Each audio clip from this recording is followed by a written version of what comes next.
Breaking news coming in, a big development in the 2019 Hyderabad fake encounter case. The Supreme Court appointed committee recommends that 10 police officers be booked for murder and that the police version is unbelievable.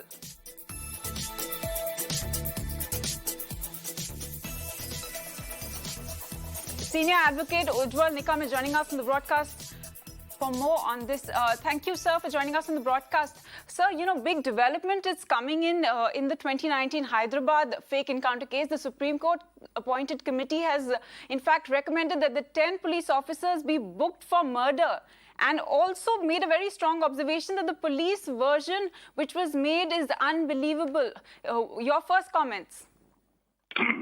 See, I have not seen the detailed order, but prima facie it appears that Supreme Court committee, after recording the evidence of the eyewitnesses as well as the forensic expert evidence, arrived at one conclusion that this firing was not justified at all. Not only that, but Supreme Court committee has further held that it's a fake encounter and therefore had recommended to the Supreme Court that 10 police officers who were involved in the said encounter, they should be prosecuted for committing the murders of the 4 persons as well as the criminal conspiracy. Now, it is for the investigating agency to proceed on the basis of the observation made by the Supreme Court committee, number 1. Number 2, the investigating agency will require to collect the evidence. And of course, it will be given to such investigating agency which has no concern with the Hyderabad police. Because the Supreme Court committee was obvious because the police had welcome that judgment. And therefore, I think this is a very historical judgment. And the circumstances in which the 4 persons were killed, prima facie, Supreme Court had doubted and raised the question as to why they were taken in such a midnight for even for the certain collecting the evidence at the instance of the accused. This is a prime important thing. And I think this would give a strong signal across the country that police officers should also act in such a manner which should not be unnecessary. Of course, the 4 persons, I won't say that 4 persons who were killed in that encounter were the very innocent. They have committed a gruesome crime, but we have to work according to the law. Right, Mr. Nikam. Talking about this, it also raises questions on the credibility of state officials. I won't say that it raises the credibility of the state official aspect. It's an act of certain people.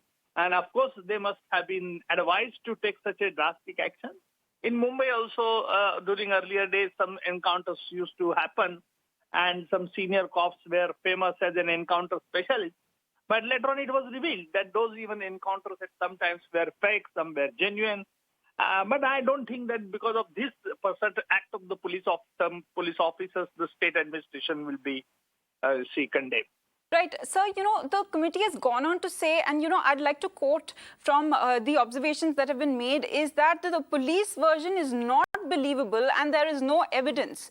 It also says that they just cannot believe that the pistols were in fact snatched. What does this really tell about the how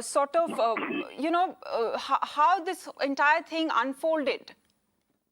See, the case of the police officers was that when they're taking out the 4 criminals for collecting certain evidence as they disclose certain revelation, and when they were proceeding to a particular place, that 4 criminals tried to run away, number 1. Number 2, they tried to snatch the firearms from the possession of the police officers, and therefore in the right of private defense, they opened the fire. This was the story of a police, that particular squad. That was not believed by the Supreme Court on the basis of certain evidence, medical evidence, forensic expert evidence, and when they were handcuffed, how they could snatch and how they could run away from the place. All these simple things, that questions crop up before the Supreme Court Commission, and the Supreme Court Commission has recorded the evidence, and after recording the evidence, they arrive at a conclusion: no, firing was not justified. It's an unconstitutional killings. Right, Mr. Nikam. Thank you for joining us on the broadcast and sharing your views.